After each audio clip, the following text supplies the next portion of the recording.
Moving on to sample matrix and organic analytes. So now let us look at another way of destroying matrix when we are targeting organic analytes. Let us look at the model again. Perhaps I should change color. Yeah, okay, never mind. Without changing color, can you imagine now the blue particles are your organic analytes, and the matrix now is your inorganics. Okay, so sample preparation would involve getting rid of the inorganic analytes or the inorganic matrix. However, if we cannot remove the inorganics, we are going to need a method that retain the inorganics, or separate the inorganics from the organic analytes. Let me say that again. If we cannot destroy the inorganics, we will have to separate the inorganics and the organic analytes, because destroying inorganics would require a harsh method, for instance. So retaining the inorganics means we need to separate the inorganics from the organics. You can type in your question at the comment section if you find any part of this is not so clear to you, okay? Let us again look at cockles and pick one organic analytes. We can say microplastics, we can say PBA, we can also say PET. Those are forms of plastic. What I have here is cellulose. Cellulose could be contaminating and causing stress to microorganisms like cockles. So we would like to know, we would like to extract cellulose out from these cockles and turn that into analyzable form of liquid. So how do we do that? Is it possible to destroy the sample matrix? The analyte is organics, and it is also embedded in organic proteins. How is it possible to just extract cellulose out from this sample? Looks like we have organic analytes. So what we have to consider, the general idea of the procedure that we are adopting is extraction of organics in the analytes, involving extraction. Of course, to extract that, we need to digest the sample, or liquefy the sample, perhaps destroy the protein but retain the cellulose, all right, and then separate the cellulose from other dissolved components, isolate the cellulose, purify, and then go for analysis.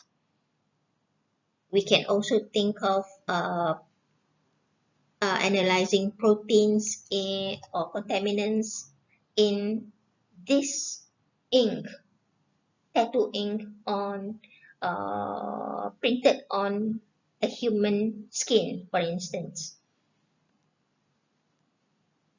To get a clean sample that can be run by or handled by instrumental techniques, advanced instrumental technique would involve several steps. And if the analytes are organic forms, we need to digest by way of extraction. Okay, having digested, we separate, we isolate the analytes, and we purify them. Upon getting these clear samples, we can run UV visible, which can also handle inorganic analytes, and next run FTIR if required, and proceed with NMR. However, we are not covering NMR in our syllabus. For IUK 107, we do not look at NMR. For IWK 307, we are going to look at the basic interpretation and the steps involved in NMR interpretation. Okay, now let us look at metal complex consisting of both the organic and the inorganic structure. If we have samples like hemoglobin or chlorophyll, we are talking about organometal complex.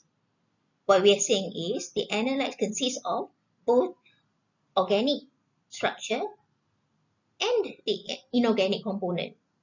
How do we go about doing analysis of that type of analytes? Say TBT, tributyltin. Tin is the inorganic element. Tributyl is a big organic cage.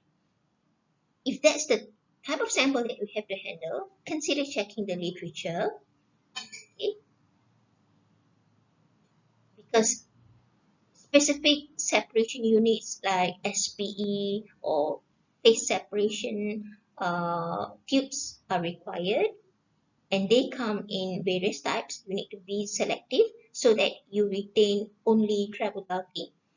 We need to be also aware that besides tributyltin, there is also monobutyltin, dibutyltin, and a specific, very selective technique is required to only retain tributyltin, for instance, in the sample. So how do we go about doing that?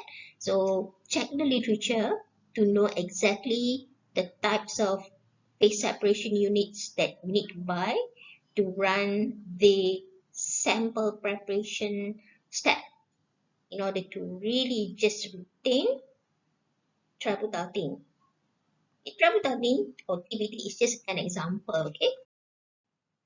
Feel free to check out for details on the issue with tributyltin at this open learning site. The password is BUMA. Okay, try to access the second link and see what you can get from there.